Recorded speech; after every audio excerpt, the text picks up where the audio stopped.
Pero nung pumunta ang Panginoon sa village, sa barangay na magkakapatid na itong Lazarus, Martha, and Mary, ay nailibing na ng ilang araw.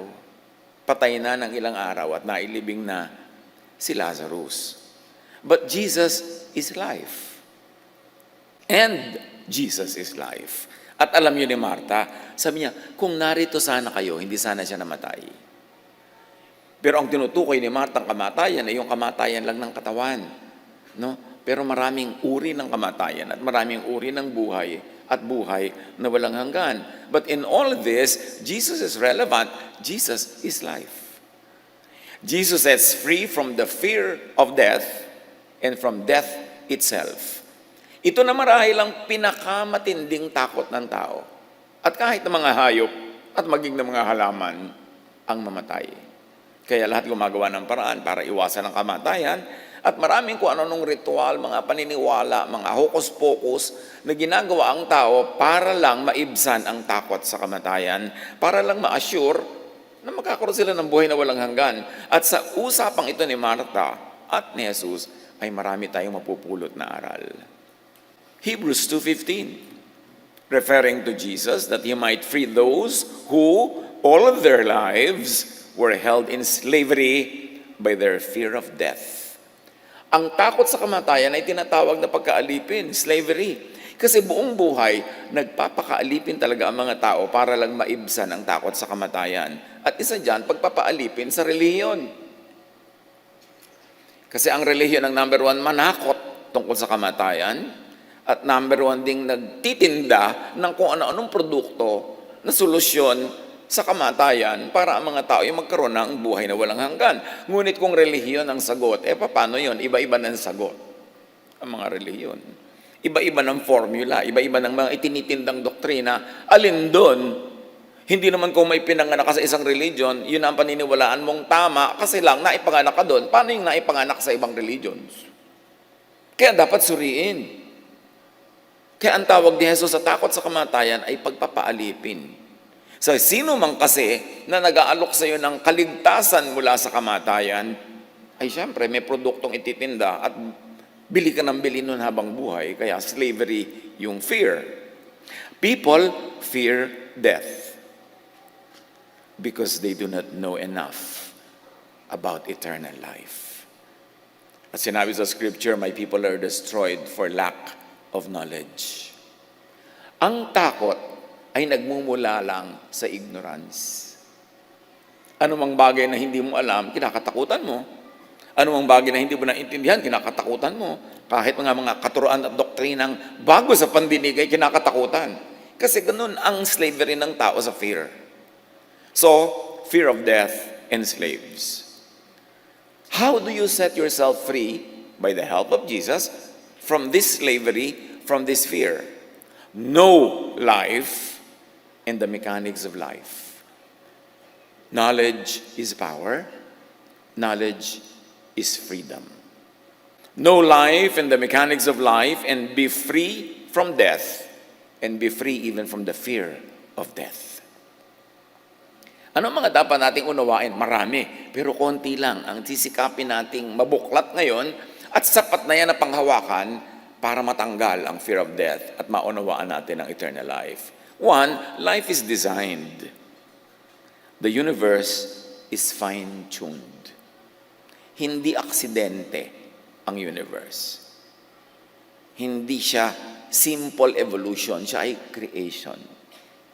At ang creation ay may creator.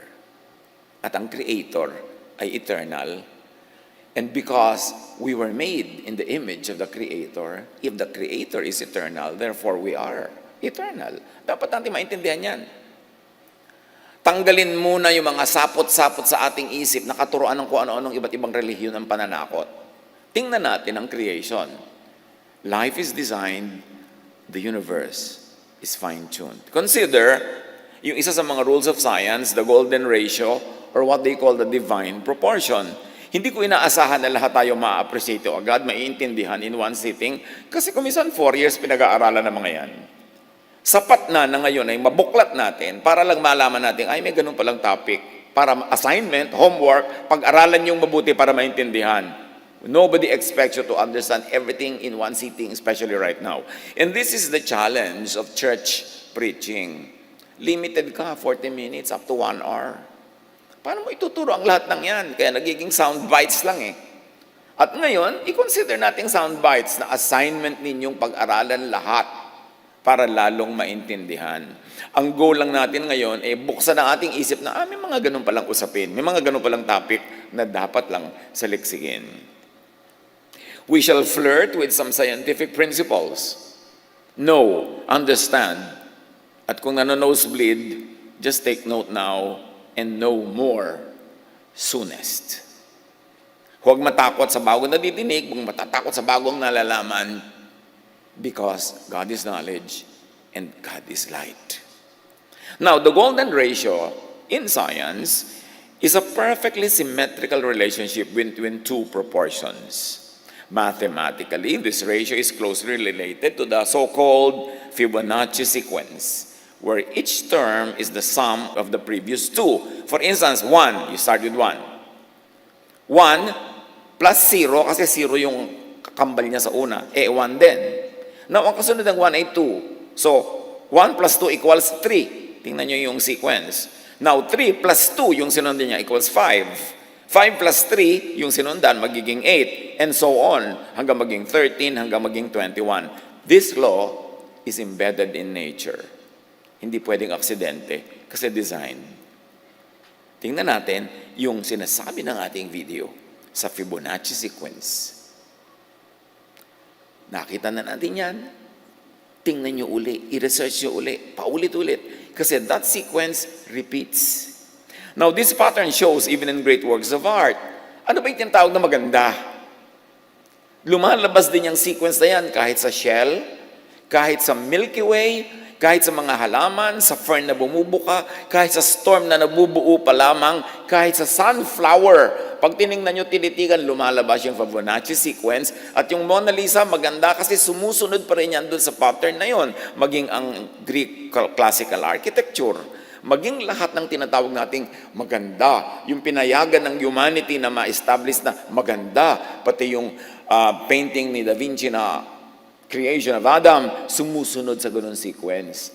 Kaya, alam mo man o hindi yung sequence na yun, something inside you tells you, maganda ang art na to. At may nagsasabi naman sa'yo, hindi ito maganda, bakit tabi-tabingi, bakit parang magulo, parang walang kwenta. Kasi nandun yun, embedded sa nature.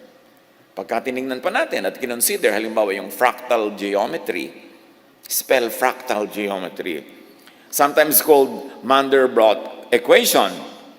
Now, a fractal is a shape that shows self-similarity.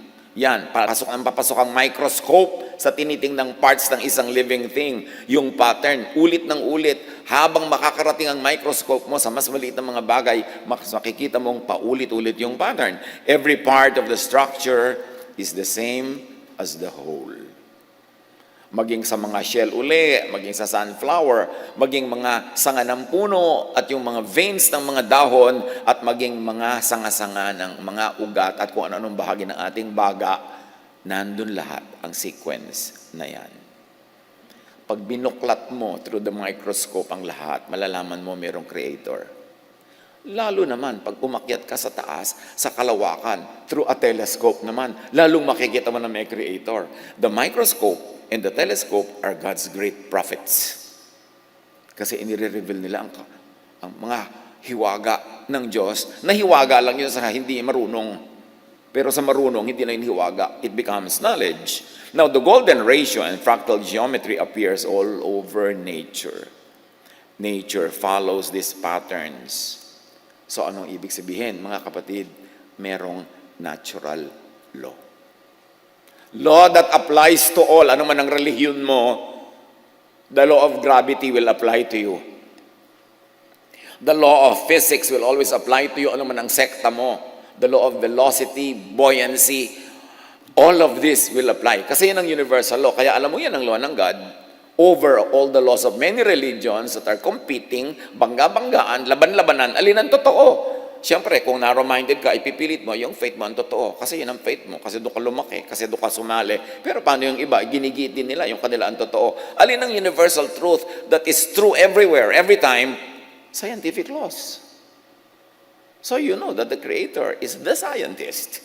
Hindi magkakontra ang science at ang true faith in God. Ang kumukontra lang sa science, yung mga religions na hindi tatayo at titindig ang pangangatwiran pag niliwanagan ng science. Yun ang takot sa science at nananakot against science. Now, the chaos theory, for instance, isa pa yan. In any chaotic setting, sabi ng chaos theory, there exists a definite pattern. O may pattern na naman yan pag pumasok ka ng pumasok sa bawat maliliit na bahagi. Makikita as far as the microscope and the telescope lenses allow. Technology, science could really be God's last prophet na nagpapakilala talaga sa Diyos in very clear, repeatable terms. There is still order hidden inside what we perceive as chaos. True chaos does not exist. Why? Because God is God of order. How about the Mandelbrot set, called the thumbprint of God? Now, the Mandelbrot set is a fractal. No matter how far observers zoom into it, they will find intricate patterns that are similar to the whole thing. But these are only similar and not the same. There's actually infinite variety. It never repeats itself. You know why? Because God is God of variety. Consider the DNA. The DNA or DNAs are codes, and coding requires intelligence. Bawat living thing may DNA. Kahit nga yung mga katanda-tanda ang kalansay ng mga pharaoh sa Egypt, naaaral nila ngayon yung DNA. Na-establish nila kung magkakamag-anak nga ba talaga ito o hindi. Kaya nga ngayon, pag gusto mong i-prove ang paternity ng isang bata, nagdi-DNA test. Kasi encoded sa kalit-liit ang himaymay ng ating pagkatao kung ano tayo, sino tayo, at sino ating mga kamag-anak. DNA codes in our cells are very similar to intricate computer programs. At naiintindihan natin ito only lately kasi lately lang nagka-computer. Sa tagal ng panahon, ang tawag lang dyan, hiwaga. DNA, located inside the cell's nucleus, is a carrier of genetic information. Sa kaprasong DNA na yan, nakakode na lahat. Blueprint yan, ang design and instruction to make proteins, molecules, and body parts like legs, eyes, hearts. Kaya pag may bata, tinignan mo yung mata, bagong panganak pa lang, uy, kumuha sa ama. Kasi, yung DNA ng ama ang nasunod doon sa mata. Kung minsan naman, ay, ang ilong sa ina. Yung DNA ang nasunod. Magtataka lang yung ibang mga marites, bakit ka mukha ng kapitbahay? DNA ni kumpare. Bigla. Hindi yan maikakaila. Diyos ang naglagay niyan. What about Benford's Law? Yung graph na yan, ang sinasabi niyan mga kapatid. Benford's Law states that the leading digit in a number is more likely to be a small number like 1 or 2 or 3, not a large number like 7, 8, or 9. It also states that 1, or the number 1, is the most likely leading digit to occur by far. And this will apply to any random set of data. Anong application nito mga kapatid? Halimbawa, nagre-report kayo ng sales nyo sa BIR. Tapos iniimbento nyo lang yung mga resibo. Gawa lang kayo ng gawa. Gawa lang kayo ng gawa. Ito yung sale. O kaya ang mga tindera nyo, nagre-report ng benta nila sa inyo. Ito yung benta, benta, benta. Gumagawa pa ng mga resibo. Pag nag-Benford Law kayo, mabibisto nyo. Kasi, kahit magtambak ka ng libu-libong number dyan, lagi ang pinakamarami dyan, nagsisimula sa 1. Tapos 2, tapos 3, papakonti ng papakonti hanggang 9. Hindi ko kayo tinuturo ang mandaya. Pero reliable ang Benford Law to detect fraud in reporting numbers. This is used in Canada. Malalaman, kahit tax declaration mo, nandadaya ka sa mga number mo, kahit yung mga liquidation mo, mga lalabas, kasi God is the master mathematician. At may law ang numbers. Hindi pwedeng dayain. Yan ang alam ng mga engineer. Kaya alam mo yung load ng bridge o 10 tons o ganyan. Kasi may computation kung gaano karaming semento at bato at bakal ang dapat mong ilagay para makatawid dyan ang 10-ton truck. Melo ang lahat. Bakit umaakyat ang eroplano? You know, the science of the aerodynamics. Bakit na nahuhulog ang mga dapat mahulog? Because of the law of gravity. Bakit nakakaland ng eroplano? Computed lahat. Bakit sasakay ka sa eroplano ng gabing-gabi, maglalakbay kayo ng ilang oras sa buong kagabihan, tapos maglalanding siya exactly sa airport na plano, hindi sa ibang airport.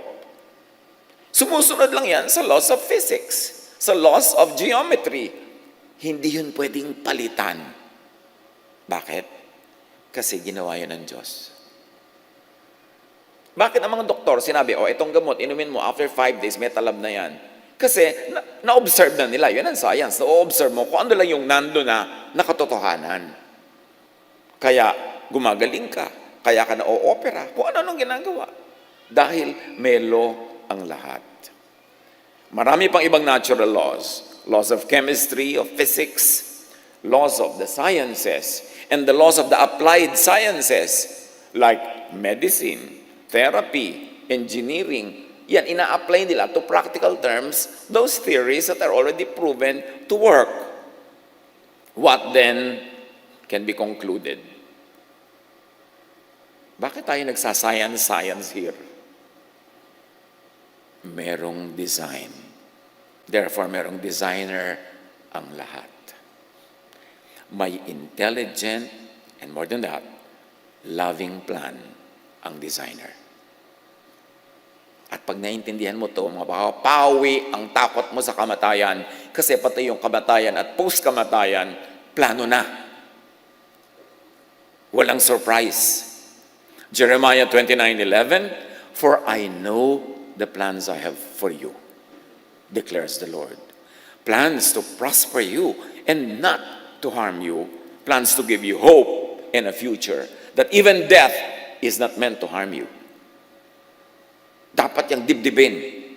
Nang mawala yung mga takot na yan, yung slavery to the fear of death. Know, appreciate, and have faith on the designer's plan. At sa pagbubungkal natin ng mga scientific structures na to, tinitingnan lang natin na, oo nga, may designer. May Diyos.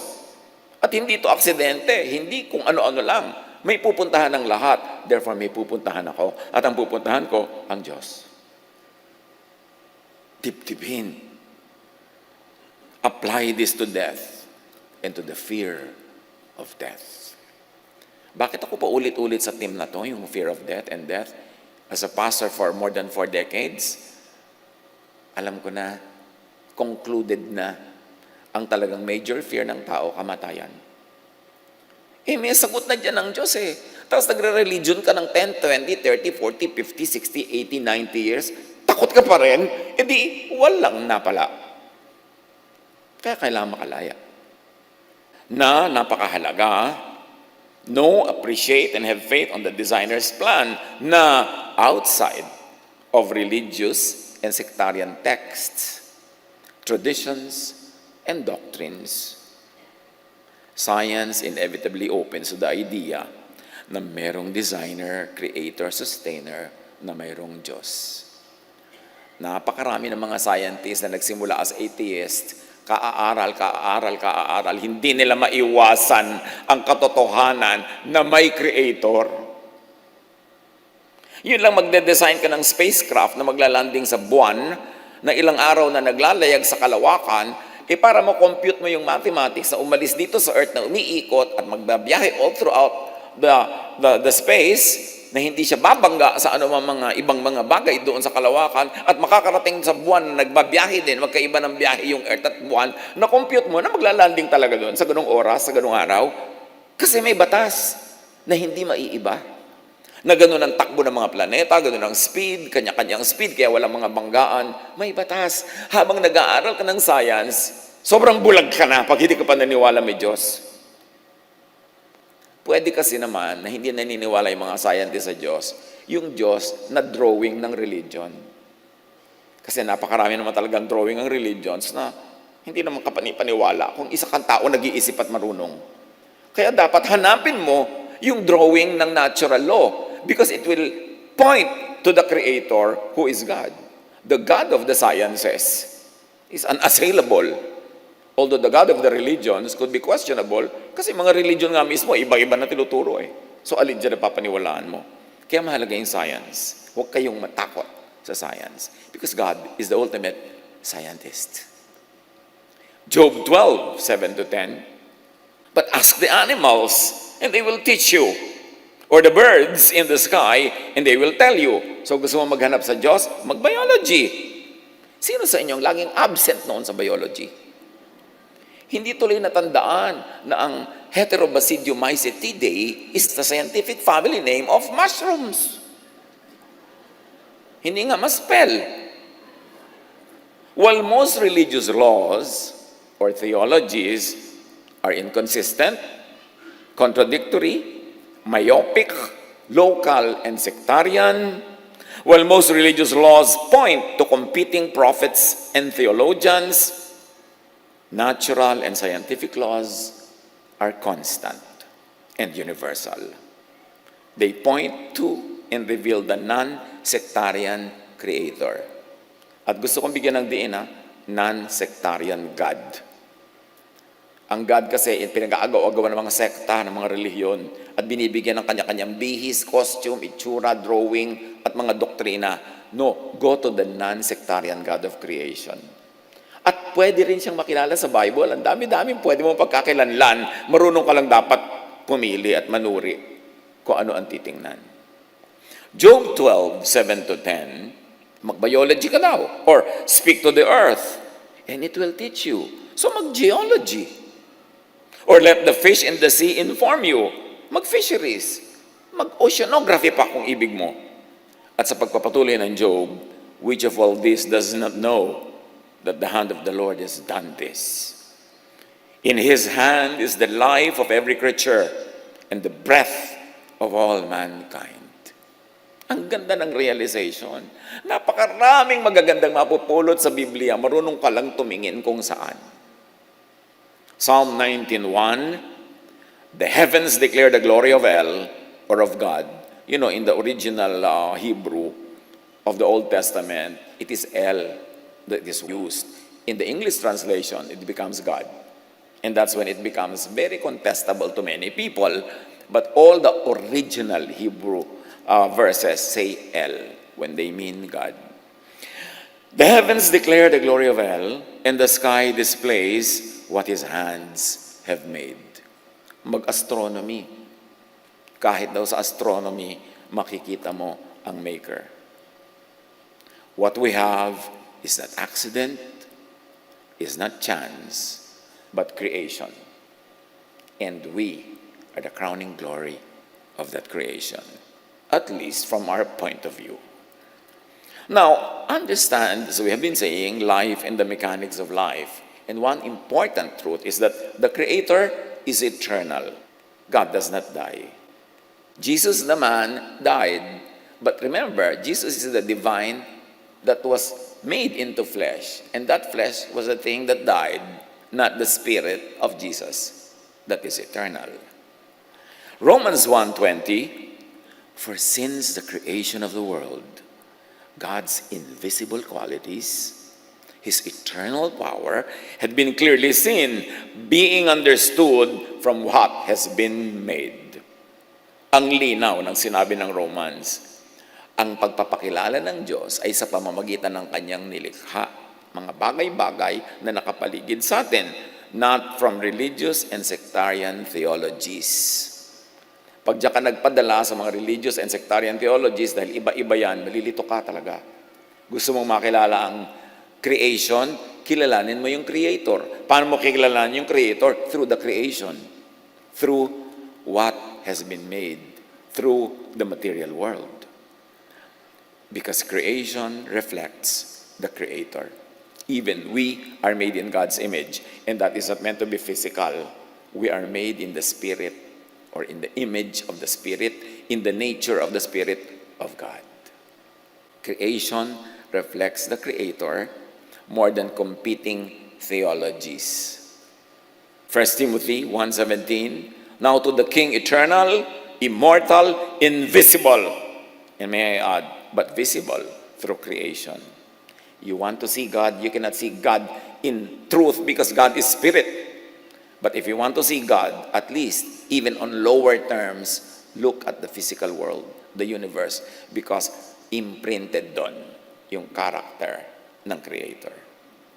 Now, creation is eternal, therefore we, His creature, have eternal life. Iba-iba ang sasabihin sa inyo mga religion tungkol dyan. Magkaka-eternal life ka lang pag sumali ka sa kanila. Paano kung 4 na religion nagko-compete? Saka sasali? Maniniwala ka na membership ang nagsisave? Paano yung hindi naging member? Naniniwala ka ba na ang Diyos ay may religion? Na pwede siyang ilagay sa loob ng isang relihiyon at nandun lang siya, wala doon sa iba? Yan ang mga kilala sa kasinungalingan ng mga relihiyon sa pagbebenta nila ng kaligtasan through their franchise. Dapat kung nag-aaral ka talaga, matagal ka na nag-aaral, gumraduate ka na sa ganung pang grade 1 na pag-iisip. Maintindihan mo ang Diyos in a higher way of understanding. Pakaisipin yan pag natatakot pa about death. Refer more to the laws of creation, of nature, and less to the laws of competing religions. Huwag kayong maging overly loyal sa isang relihiyon dahil doon laki yung pinanganak. Paano kayo pinanganak sa ibang bansa? Di doon naman kayo magiging loyal. Dapat mag-isip. John 11, sa pagpapatuloy ng kwento, siya nga pala ang usapan natin ay si Jesus at si Marta. Subalit alam kong kahit ngayon ipagkakaloob sa inyo ng Diyos ang anumang hingin nyo sa Kanya. Sabi ni Marta, kung sana nandito lang kayo, hindi namatay ang kapatid ko pero kahit patay na siya, naniniwala ako, kaya niyong buhayin. Kasi anuman ang hingin nyo sa Diyos sa langit, yun ang magyayari sa lupa. So please naman, buhayin niyo naman aking kapatid. Jesus is the way of life, the way to life, and life. Now understand eternal life and the way to eternal life through creation and through the laws of nature and science. At tumanda kayong magdugo ang tenga nyo, kauulit-ulit ko sa ibang terminology.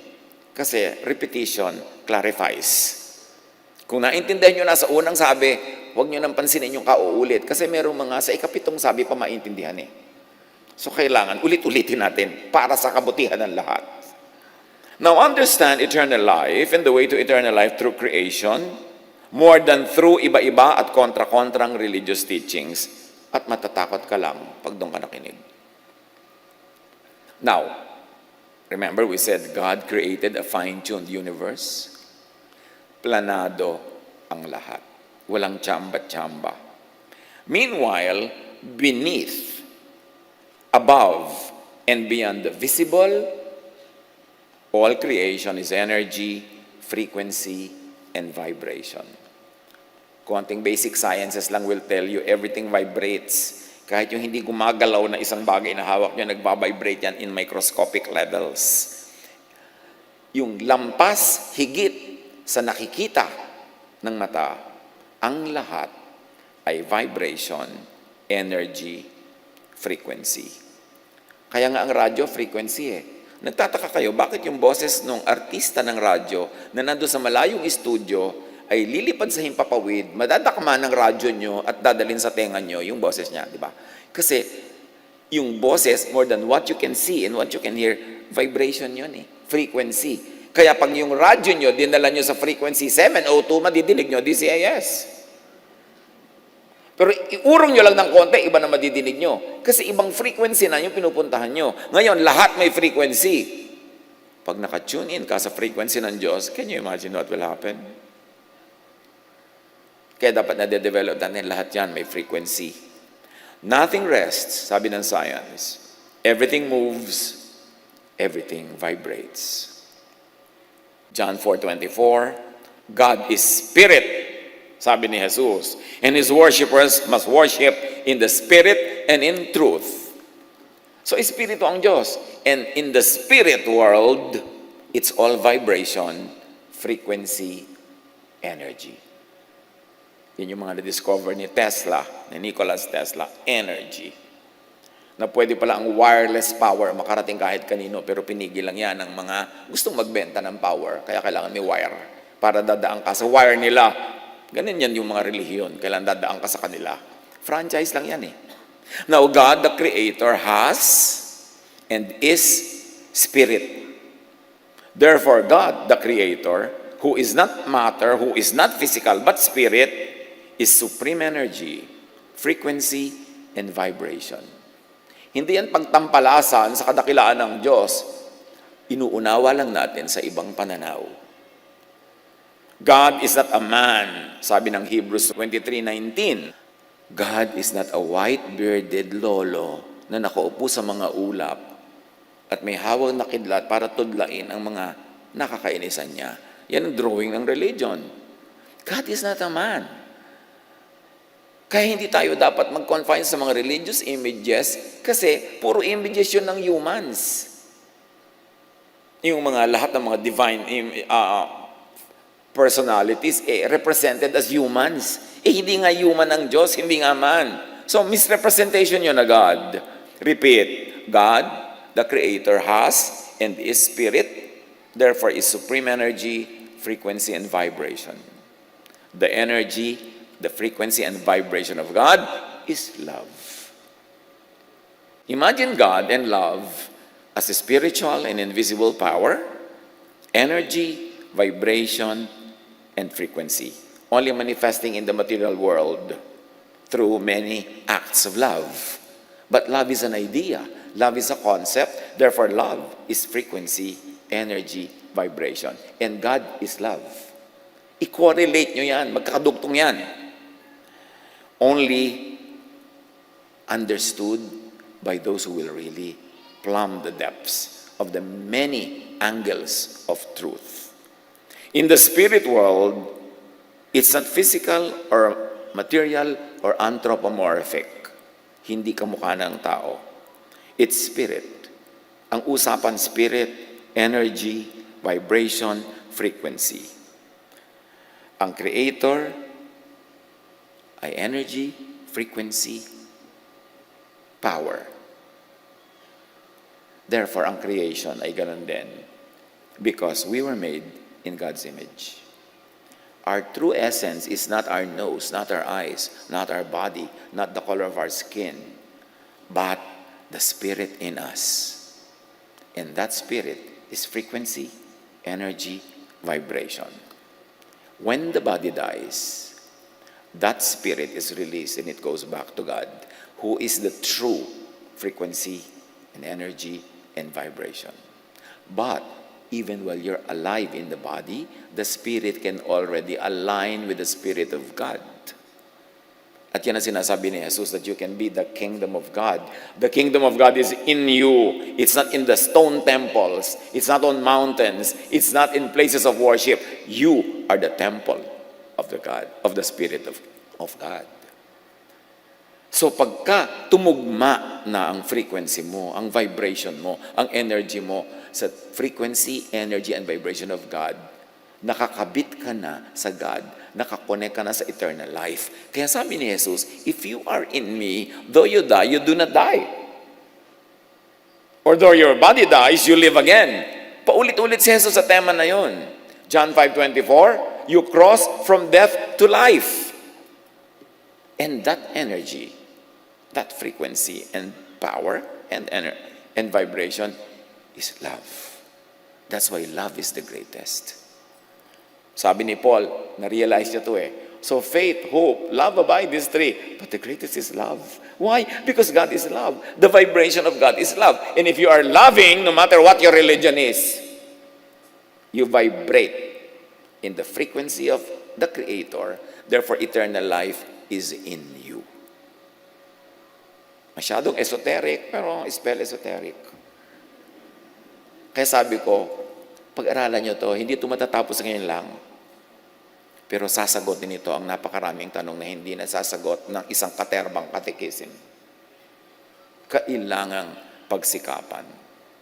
Colossians 3:13-14, love binds all together in perfect unity. At sabi pa, in Him, all things are held together. So si Jesus, yung power na yun that holds everything together, And Jesus is called light, the light of the world. And go to science, because all scientific facts will tell you that what if there's one thing that really holds life together, it is light. Even sa biology, kailangan mo ang light. Kaya kahit sa Genesis, sinabi, let there be light. Light muna ang simula para magkaroon ng life. And Jesus is that light of the divine that has come to the world. And the message, the vibration of that light is love. Kaya sabi ni Jesus, love. Love God. Love your fellow men, and you will have eternal life. Jesus could be understood in scientific terms if you would think of light and Jesus as light. Now, going back to the life and mechanics of life, as we have already said, God, the Creator, is love. As God is eternal, love is eternal. Marami ng mga young people, sabi nila, kinonfess later, nagdudugo na daw yung tenga nila sa katuturo ko ng love at Jesusness. But, one day, isang araw, ping! Biglang bumukas yung naintindihan nila. Gusto daw akong puntahan at pagyayakapin at pasalamatan. Ay, salamat. Ito pala yung tinutukoy nyo. Hindi lang namin maintindihan nung kaya nagsasawa na kami. Kaya yung mga iba darating, anong teaching ngayon? Baka Jesus na naman, ha? You know, habang hindi nyo pa naiintindihan niya talaga, maiinis lang kayo, baka uulit. Pero ulit-ulitin nyo, dadating isang araw na, ting! Yung pala, Eureka! Yung pala yung katotohanan. Natanggal yung mga takip sa mata parang kay Paul para makakita. John 14:21, sabi ni Jesus, whoever has my commands. And what is the command of Jesus? Isa lang, to love. Whoever has my commands to love and keeps them is the one who loves me. The one who loves me will be loved by my Father, and I too will love them and show myself to them. Now we enter another phase of our discussion, the issue of cycles, circles, repetitions. Sabi ni Jesus, kung sino ang sumusunod sa akin at umiibig, ay iibigin ko. So ikaw at si Jesus. Sabi niya, kung sino man ang iniibig ko, iibigin ng Ama. Therefore, iibigin ka rin ng Ama. At dahil iniibig mo si Jesus, iniibig ka ni Jesus ang Ama, iniibig ng Ama si Jesus at iniibig ni Jesus ang Ama, therefore, iibigin ka rin ng Ama. Makikipag-ibigan ka sa Ama at kay Jesus, ikot ng ikot yung cycle. Because true eternity is a circle. That's why God is called Alpha and Omega, the beginning and the end. Because only in the circle is the beginning, also the end. And therefore, there is no end because it becomes another beginning, kaya eternal. And that's when you know sacred art. In any religion, ang sacred art features a lot of circles. Paikot-ikot, paikot-ikot, paikot-ikot, because the divine does not end. And it shows even in art. So, the circle is a very important shape that expresses the eternity of the divine. Now, love, like energy, is cyclical, therefore, eternal. Kung merong cyclical, eternal yon. At kung merong eternal, cyclical yon. Tulad ng water cycle. Did you know na mula nung nilikha ang buong universe, not one drop of water is lost or gained? Because everything recycles. Yung ininom yung tubig kaninang umaga, pinaghugasan ang paa ni Cleopatra. 2,000 years ago. Paulit-ulit lang. Kasi nire-recycle. That's why recycling is a very advanced attitude. Yung nire-recycle mo yung supot, nire-recycle mo yung mga lalagyan para bumalik siya sa pagiging useful at huwag siyang maging basura. Now, John 11, balik kay Martha at Jesus, sabi ni Martha, kung sana lang nandito kayo, hindi mamamatay ang kapatid ko eh. Sabi ni Jesus sa verse 23, muling mabubuhay ang iyong kapatid. Sabi ni Jesus. At bakit? Bakit siya muling mabubuhay? Kasi love ko siya. At love niya ako. At dahil ang vibration ng divine ay love, when you love, and when I love you, the vibration of life is in you, you never die.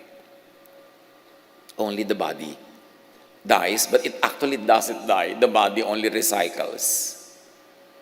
Lahat ng kinain yung calcium, phosphorus, at kung ano-ano pa, babalik lang yan sa lupa para maging bitamina na naman at magiging papaya, may kakain na naman ng papaya, mapapasok sa katawan ng tao at pag namatay siya, babalik sa lupa. Lahat pabalik-balik.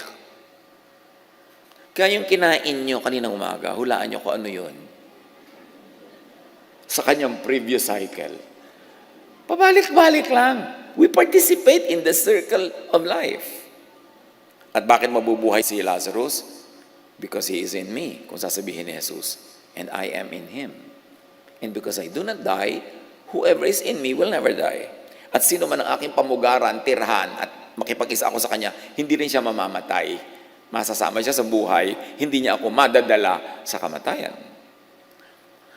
Pero sabi niya kay Martha, but if you want earthly life again, now, sige pues, buhayin natin kung ililigaya niyo. So binuhay ngayon itong si Lazarus. Maraming mga Christians, Bible-based Christians, ayaw magpa-cremate o galit sa cremation. Dahil paano ako mabubuo uli pag bumalik ang Diyos? Problema na yun ng Diyos. Sa palagay mo ba, pag inilibing ka ng buong katawan, hindi ka kulang, tinanggal na nga nung ikaw ay inimbalsa mo, tinanggal yung mga laman loob mo, di kulang ka na rin. At kung kinain na ng mga uod yung katawan mo, yung mga uod ang dami-dami, sila ngayon ang bubuuin uli para mabuo ka. Huwag mong problemahin yun. Dahil si Lazarus nga binuhay sabi nga nung magkakapatid, may amoy na po, huwag na natin buksan ang libingan. Matagal na siyang patay. Hindi naman kasi uso na yung balsa mo, may amoy na. Anong amoy-amoy? Kaya kang i-reconstitute ni Jesus. No matter what your situation. Kaya kung gusto mo magpa-cremate, go ahead. Ang clean-clean, hindi na nakikita yung bangkay mo, tinitingnan po ng mga nakikipaglibing, ay, nangingitim na ang kuko. Yung iba, tinitingnan mo lagi yung kuko ng bangkay. Ay, may hawak na pera. Kung ano-ano pang magiging issue tuloy dahil nandun yung katawan mo. So, mabuti pa nga yung clean na clean Although I don't endorse it. Wala naman ako ibinibentang cremation, insurance. Pero, huwag kayong magpadala sa ganung mamunting bagay. Hindi yun ang issue. The issue is, do you have eternal life? Do you have Jesus in you? And no matter what your religion, if you love, you transcend those sectarian divisions and go above it and become universal, and you join the Creator who is non-sectarian. And that Creator vibrates in love. So vibrate in love. Now, to be in the realm or the frequency, vibration, and energy of the Creator, meaning to be in the kingdom of God or of kingdom of heaven, be in the realm, be in the frequency, vibration, and energy of love. Ang daming parenthetic phrases. Let me simplify. To be in the realm of the Creator, to be in the kingdom of God, be in the realm of love. May nangyayari sa spirit mo na nagbabibrate kasabay ng vibration ng love, which is the vibration of God, because God is love, so pumapasok ka sa circle of eternity. John 15:10, if you keep my commands to love, you will remain in my love. Meaning, you will remain in me, you will remain in life, you will remain in eternity. John 3:16-17, for this is how God loved the world, or this is how God gives eternal life. He gave His one and only Son, that everyone who believes in Him, meaning who believes in His message, which is love, will not perish, but have eternal life. Why? Because love is the greatest. Now, the law of conservation of energy says that all matter must cycle in order to continuously exist. Di ba, ipinasok na nga tayo ni Jesus sa discussion ng cycle? Ikaw, si Jesus, ang Ama, pupunta sa iyo, pupunta ka kay Jesus, magiging isa kayo in a circle. Love cycles and recycles. Love is give and take. Kaya pag may nagtatanong, in love po ba ako talaga? Sabi ko, re-reviewin ko, ano ko, hindi ka in love kasi puro ka take. Give and take ang love. Mahal po kaya ako ng aking nobyo? Nagbibigay ba sa'yo?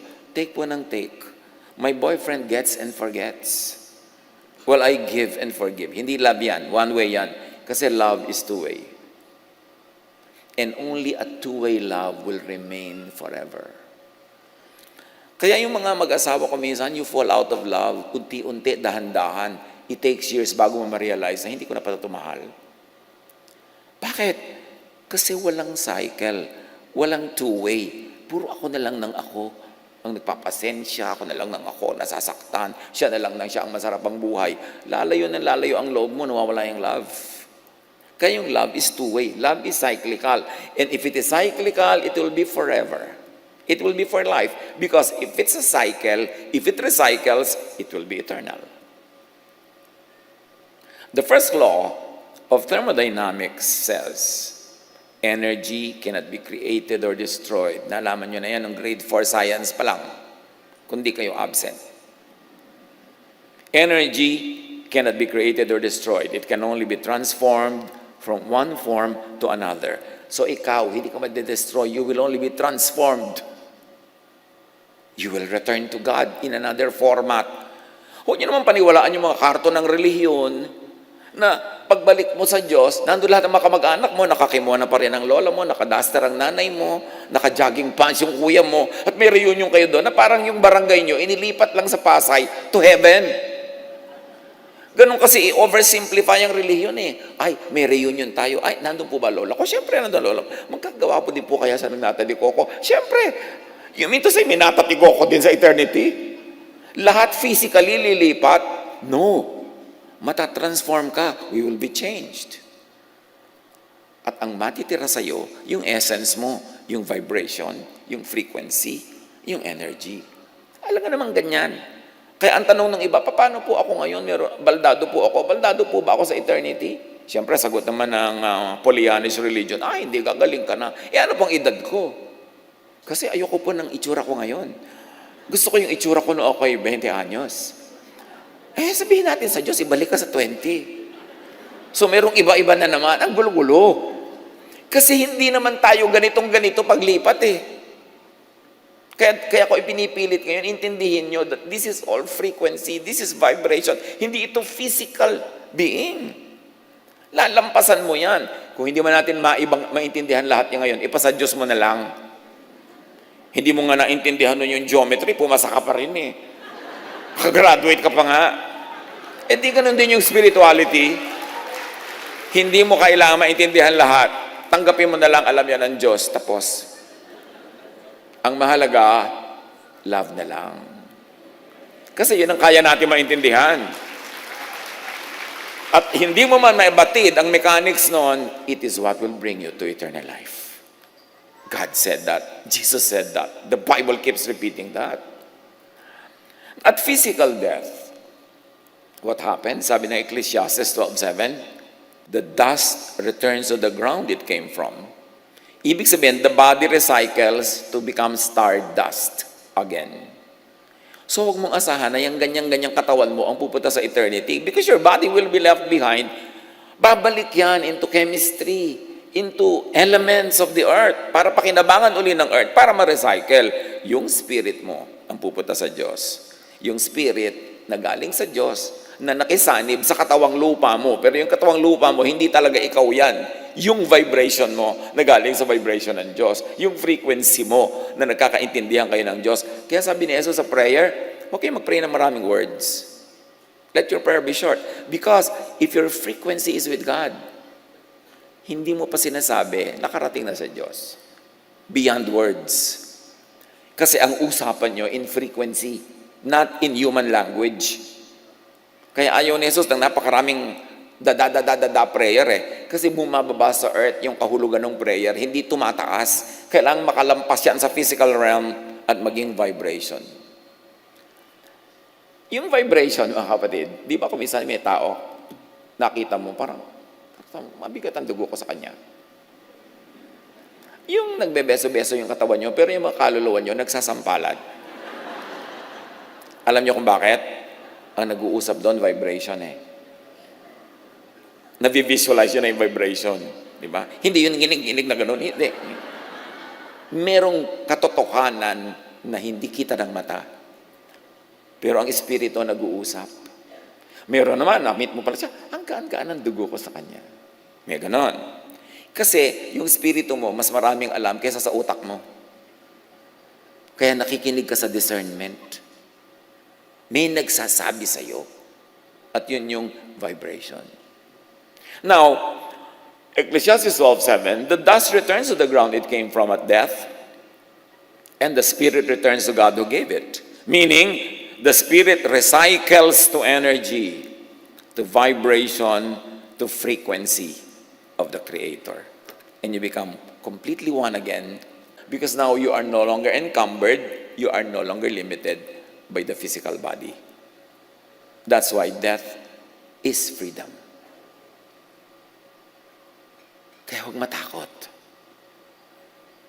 Sa kabila nung pinto ng kamatayan nun, nandun pa rin ang Diyos.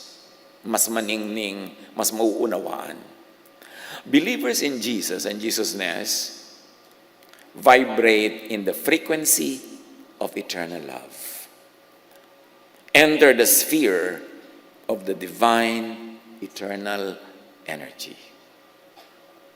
Hindi yan hindi yan new age. Yan ay karunungan na itinuturo sa atin ng science. Believers in Jesus are born again, recreated, recycled into eternal spirit, eternal life of the divine. John 11:24, sumagot si Martha, alam ko pong mabubuhay muli sa huling araw ang aking kapatid. Sinabi ni Jesus, anong huling araw ang pinagsasasabi mo dyan? Ako ang muling pagkabuhay at ang buhay. Ako, hindi ang future event, hindi ang religious dates, hindi ang Jewish belief, hindi ang katuruan ng kung ano-ano dyan. Ako mismo ang buhay at ang buhay na walang hanggan. Kahit kailan, pwede ako magbigay ng buhay. Kahit anong paraan, pwede ako magbigay ng buhay. So huwag mong hintayin yung huling araw. Sabi niya, ako, hindi ang huling araw, ang buhay. Ako ang muling pagkabuhay at ang buhay. Yung muling pagkabuhay sa namatay na yung katawan. Yung buhay sa hindi pa namamatay ang katawan. Parehong operational ang power ni Jesus. Jesus is God's love incarnated. Di ba ang pag-ibig nga ay frequency? O paano ngayon? Naging tao si Jesus. Pero beyond that tao, beyond that katawan is the universal spirit of the Word who was made flesh. John 5:24, whoever hears my word and believes him who sent me has eternal life. Walang binanggit ditong religion, ha? Walang binanggit na sekta. Walang binanggit na ritual. Ang sabi lang ni Jesus, ang nakikinig sa aking salita at katuruan ng pag-ibig at nananalig dito, meron ng buhay na walang hanggan. Hindi na niya kailangan hintay mamatay ang katawan niya. Nagsimula na ang buhay niya walang hanggan. Lilipat na lang yon, oras na namatay yung katawan. Love, not religious identity, is the distinction of those who are truly in God, of those who have eternal life. Gusto mong tanungin, ligtas na po ba talaga ako? Ligtas na kaya siya? Itanong mo, loving ba? Because love is the distinctive, not religious identity, not ritual, not anything. Love. 1 John 4:8, whoever does not love does not know God, because God is love. Di ba ang daming relihiyoso, hindi naman loving? So alam mo na, kailangan itong matuto, kailangan itong maturuan. Hindi binabaliwala si Jesus ng mga pag-aaral na ito at pag-unawang ito. Jesus is in the center of all this because Jesus was sent to tell us that the way to God is love. Hindi siya nababaliwala. Central siya. Proverbs 12:28, in the way of righteousness, and to Jesus, righteousness is love. In the way of righteousness, there is life. Along that path is immortality. Tandaan niyo itong Proverbs 12:28. You want to be immortal? Be righteous. Be loving. Hindi ito be righteous according to the law, but be righteous according to the command of God through Jesus, love. Eternal life is in Jesus, in love. John 1:12, to all who did receive Him, meaning who received His love, to those who believed in His name or in His teaching of love, He gave the right to become children of God, therefore He gave the right to become eternal. Yung kasing maraming mga religious work, pag sinabing, ipatanggap natin si Jesus. Pero ang totoo, ang ipinapatanggap ay law. Ang ipinapatanggap ay religious tradition. Kunwari, ipinatanggap si Jesus, pero pag dilat mo after the sinner's prayer, Isang tambak na law ang ibibigay sa'yo at actually, yun pala talaga ang agenda. Pero ang ipinapatanggap mo, pag pinapatanggap mo si Jesus, yung katuroan ni Jesus, and that is, receive God's love, it is grace, it has no payment, because love nga yan, so tanggapin mo na lang, at umibig ka sa kapwa kung paano ka iniibig ng Diyos. Yun ang eternal life. Yun ang turo ni Jesus. Jesus is central to this teaching. Luke 10:25-37, ang ganda nitong usapan na to. May nagtanong kay Jesus, what must I do to inherit eternal life? It's probably one of the most important questions you could ask in your life. Sabi ni Jesus, what is written in the law? Mukhang akala mo law pala. Jesus replied, how do you read it? He answered, yung nagtatanong, love the Lord your God and love your neighbor as yourself. Observe that this is a non-religious, a non-sectarian way to inherit eternal life. You have answered correctly, Jesus said. Do this, love, and you will live. Hindi sinabing, join this religion, do this ritual. Sabi niya, paano po ba ako magkakaroon ng buhay na walang hanggan? Sabi ni Jesus, ano bang basa mo sa law? Anong interpretation mo dyan? Anong tingin mo? Mahalin po ang Diyos at ang kapwa. Yes! Tama ka! Gawin mo yan at magkakaroon ka ng buhay na walang hanggan. This is Jesus, the non-sectarian Son of the non-sectarian God. Binibigyan niya ng halaga yung vibration mo to vibrate in the frequency of love. To inherit eternal life, love God the Most High, and love your neighbor. Why love your neighbor? Because God loves that neighbor of yours. How can you say you love God and hate your neighbor? Love din ng God yung neighbor na yon.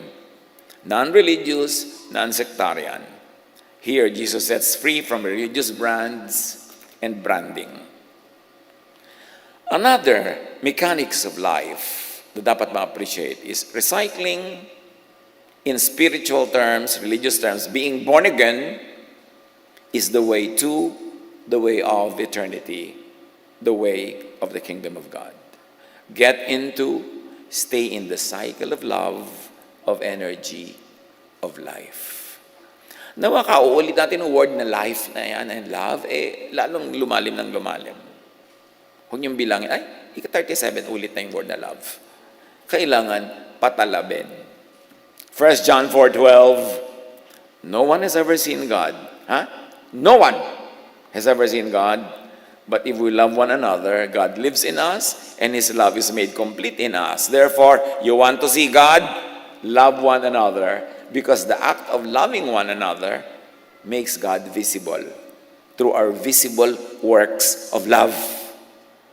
Doon siya nagiging totoo in the physical world. The unseen God is seen in love when people love one another. The essential God becomes material and physical through love. John 17:26, I have made you known to them, sabi ni Jesus sa Ama, in order that the love you have for me may be in them and that I myself may be in them. See the cycle? And you would be in them and they in you, and you are eternal. I am eternal, therefore they will be eternal too. We will be in the circle of eternity. John 11:25, pabalik kay Martha na naman. Sabi ni Jesus, ang sino mang sumasampalataya sa akin, kahit mamatay, ay muling mabubuhay. Now, how to enter and be recycled to eternity? Believe in Jesus, the incarnated, branded Word. Si Jesus kasi, yun yung branded Jesusness. Kasi bago siya naging Jesus, nandun na yung Jesusness. Kaya lang, hindi pa nagiging tao, so hindi pa nagiging Jesus. That's why we always emphasize the word Jesusness, because outside of the physical human Jesus is the idea of Jesusness. And you may be in Jesus the person or in Jesusness the idea, pareho lang yun. Kaya hindi siya branded, hindi siya franchised, mas universal. Believe in Jesusness. the essence, the spirit of the pre- and post-incarnated and branded Word that had become Jesus. Pag-aralan nyo to. Pwede nyo namang i-click sa camera yung sinasabi dyan, and then pag-aralan nyo, balik-balikan nyo. Bawat paragraph ng dinidiscuss natin ngayon is worth 2 years of study. So by now, meron na kayong 40 years sa pag-aaral dapat kasunod nito. Kasi matagal yan bago maintindihan. Hindi bigla-bigla. Kung naintindihan agad, you're so gifted, thank God. John 1:12, but to all who believed Him and accepted Him, He gave the right to become children of God, meaning children of eternity. When you believe in Jesus and accept Him, hindi yung formula prayer lang. Kailangan naintindihan nyo kung ano tinatanggap tungkol kay Jesus, that God is love and that it is love that brings us to God. Yun ang dapat tanggapin, hindi kung ano-anong religious laws. And you will be welcome into eternity. Love and believe vibrate in eternity. Let Jesus enter you, join your spirit, receive Jesus in spirit, into your spirit and heart, into your thought and mind, therefore into your vibration. Because thoughts are vibrations. Thoughts are frequencies. Receive the kingdom and the kingship of God in your heart and mind. John 3:36, whoever believes in the Son or in love has eternal life. Now, John 11, back to Martha and Jesus, ang sino mang nabubuhay at sumasampalataya sa akin ay hindi mamamatay kailanman. Kayo ba?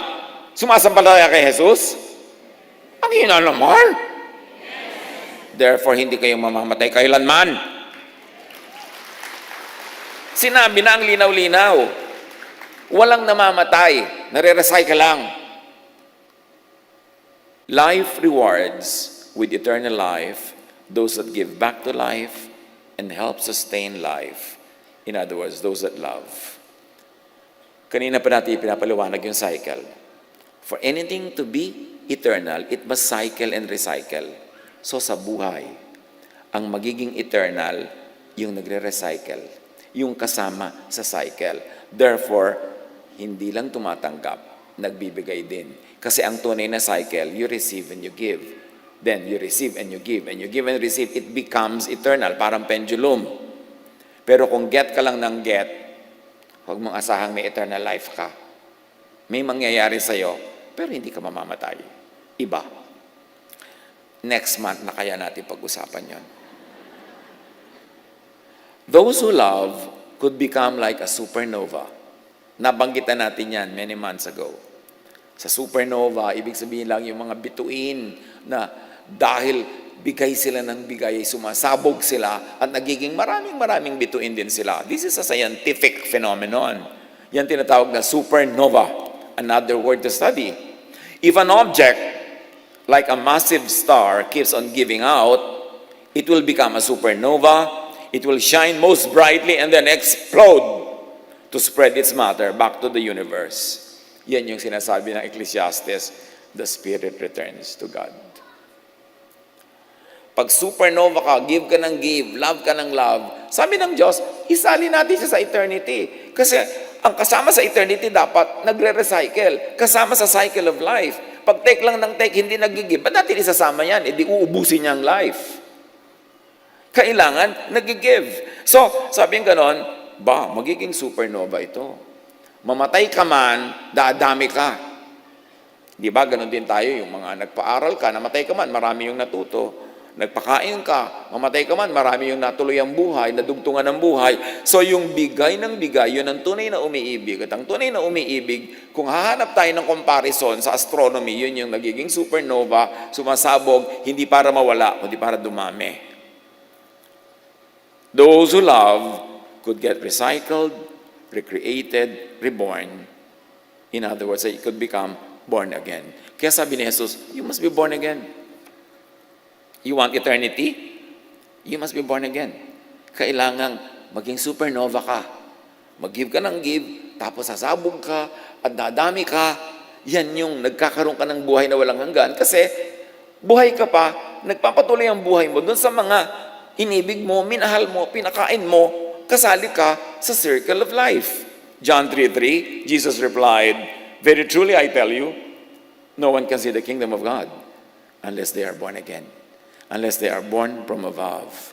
In other words, unless they are recycled, unless they become supernova. Proverbs 11:30, the fruit of the righteous is a tree of life, and the one who is wise saves lives. The one who is wise recycles life.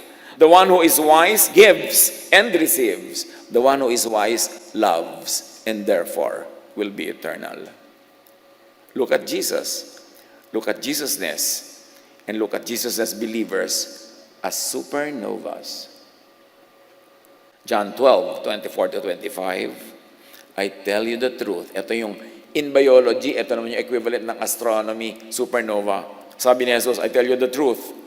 Unless a kernel of wheat is planted in the soil and dies, it remains alone. But its death will produce many new kernels, a plentiful harvest of new lives, of recycled lives, of stars, if you must. So sinasabi ni Jesus yung principle, mamamatay man niyang mga trigo na yan, hindi talaga yan mamamatay kasi magtutubuan ng napakarami mga ibang trigo na nabuhay dahil siya'y namatay. Ganon din ang ginawa ni Jesus, namatay, maraming nabuhay. So dapat sa iyo mambuhay, maraming mabuhay. At mamatay ka man, mabubuhay ka uli. Pero kung nabubuhay ka, wala ka man lang minahal, wala kang tinulungan, sabi ng Diyos, ay, tanggalin to sa cycle kasi abala lang. Kasi sayang lang. Hindi siya nagpa-participate sa recycling of life. So dapat mawala siya sa cycle kasi abala siya. So, ang ibig natin sabihin, meanwhile, those who are not in God, those who are not in Jesus, those who are not in love, meaning those who are not productive, useful, contributing to the creation and to the system, will not be allowed to be eternal. So, hindi lahat magiging eternal. Merong mga hindi magiging eternal. Bakit? Hindi sila isasali sa circle of eternity kasi sayang lang. Hindi sila kasama sa recycling. Wasteful. Hindi sila loving. Hindi sila giving. So, anong papakinabangan ng eternal system sa kanila? Dapat silang ma-eliminate. They will be annihilated or destroyed. They will perish. Jesus taught that people who did not believe in Him, meaning in love, in giving, would perish. Hindi niya sinabing will be punished forever. Ang sabi ni Jesus, will perish. Ang equivalent nito sa astronomy, black hole. At babalikan natin yung black hole na yan. Kung pwede kang ma-supernova, pwede ka rin ma-black hole. John 3:16, for God so loved the world that He gave His one and only Son, that whoever believes in Him shall not perish, but have eternal life. In scientific equivalent, the unbelieving, the unloving, the selfish could be black holed. Yun yung perish. What is a black hole? If an object, like a massive star, keeps on taking and taking matter by its gravitational pull without giving out, it will become a black hole, a region of darkness and nothingness. Ganun ang nangyayari sa hindi loving. Kaya dapat unawain ang teaching of love. Matthew 25:30, sabi ni Jesus tungkol sa mga ganito, throw that worthless servant outside into the darkness. And if you like to read it, into the black hole. Hindi sila dapat payagang patuloy na makisali sa recycling kasi hindi sila nagre-recycle. Hindi sila nagko-contribute sa eternity. Take lang sila ng take. At sabi ni Jesus sa John 11:26 kay Martha, naniniwala ka ba sa sinabi ko? Kasi lahat ng pinag-usapan natin, pwede ilagay sa loob ng usapan nila. Faith is everything. Faith opens to eternity. Faith in Jesus, in the essence and teaching of Jesus, in Jesus-ness, saves from judgment by the law, saves from guilt and fear, and gives eternal life. Sumagot si Martha, opo, Panginoon. Naniniwala po akong kayo ang Kristo, ang anak ng Diyos na inaasahang darating sa sanlibutan. Ang daming naganap sa usapan na yon. Pag titingnan natin yung mga in between the lines. For now, mga kapatid, mayroong definite law of creation, of nature. To stay in that system, to stay in eternal life, live by that law. Love. Do not fear death.